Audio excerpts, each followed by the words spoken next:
យុវជនបៃស្លុយក្រែបក្លិនឈ្ងុយវង្វេងអនាគតជីវិតចាត់ចែងសម្បូរមកុដរកស្រមោលខ្លួនឯងលែងប្រទេសជាដំបូងខ្ញុំបាទសូមគោរពជំរាបសួរទៅដល់គណៈកម្មការព្រមទាំងទស្សនិកជនដែលកំពុងតែទស្សនានៅវីដេអូមួយនេះខ្ញុំបាទឈ្មោះគុណវណ្ណាជាសិស្សមកពីសាលារៀន Westline សាខាចំការដូងថ្ងៃនេះខ្ញុំពិតជាមានសេចក្តីសំណោះរីករាយជាខ្លាំងដែលបានឡើងមកពន្យល់និងស្រ័យទៅលើប្រធានបទមួយលើកឡើងថាផលប៉ះពាល់នៃការប្រើប្រាស់ចែកចាយស្តុកទុកបារីអេឡិចត្រូនិកនិងវិធានការទប់ស្កាត់លុបបំបាត់បារីអេឡិចត្រូនិកដូចដែលយើងបានដឹងថាយុវជនដែលកំពុងតែសិក្សានៅក្នុងអនុវិទ្យាល័យក្តីពួកគេតែងតែចង់ដឹងចង់ភ្លក់ចង់សាកថារសជាតិ web ឬបាល់អេឡិចត្រូនិកហ្នឹងមានរសជាតិយ៉ាងម៉េចទៅតែនៅពួកគេមិនបានដឹងច្បាស់ពីផលប៉ះពាល់របស់វាមកលើសុខភាពនោះឡើយដូច្នេះថ្ងៃនេះខ្ញុំនឹងមកប្រាប់ពីផលប៉ះពាល់របស់វាយ៉ាងអាក្រក់មកលើសុខភាពនៅពេលដែលពួកគេបានប្រើប្រាស់រួច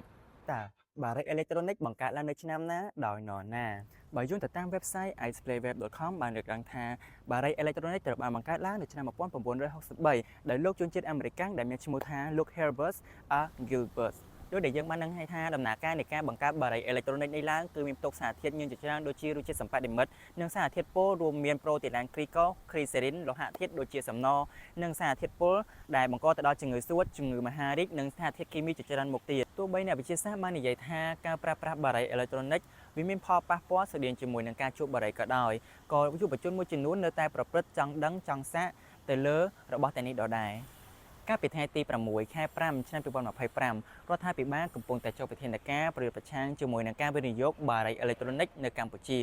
គឺនៅកម្មវិធីឲ្យអនុវត្តជាផ្លូវការនៅផែនការប្រយុទ្ធប្រឆាំងជំងឺមហារីកនៅឆ្នាំ2025-2030សម្ដេចថាបតីហ៊ុនម៉ាណែតជានាយករដ្ឋមន្ត្រីនៃប្រជាណាចក្រកម្ពុជាបានមិនឲ្យវិនិយោគទៅលើគ្រឿងបារីអេឡិចត្រូនិកនេះឡើយទោះបីនៅក្នុងស្រុកឬក្រៅស្រុកនោះទេការសំណូមពរពីខ្ញុំទៅដល់យុវជនដែលរៀបនឹងប្រើប្រាស់ទៅលើគ្រឿងទាំងនេះសូមឲ្យបញ្ឈប់ជាបន្ទាន់ដោយសារតែការប្រើប្រាស់ទៅលើគ្រឿងទាំងនេះហ្នឹងណាវិជ្ជបណ្ឌិតបាននិយាយឲ្យថា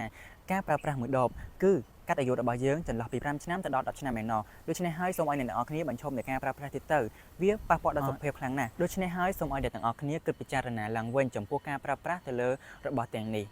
ជាចុងក្រោយខ្ញុំបាទសូមគោរពអរគុណទៅដល់អ្នកទាំងអស់គ្នាដែលបានទស្សនាវីដេអូនេះដល់ទីបញ្ចប់កុំភ្លេចចុច like ជាមួយនឹង share វីដេអូនេះផងសូមអរគុណ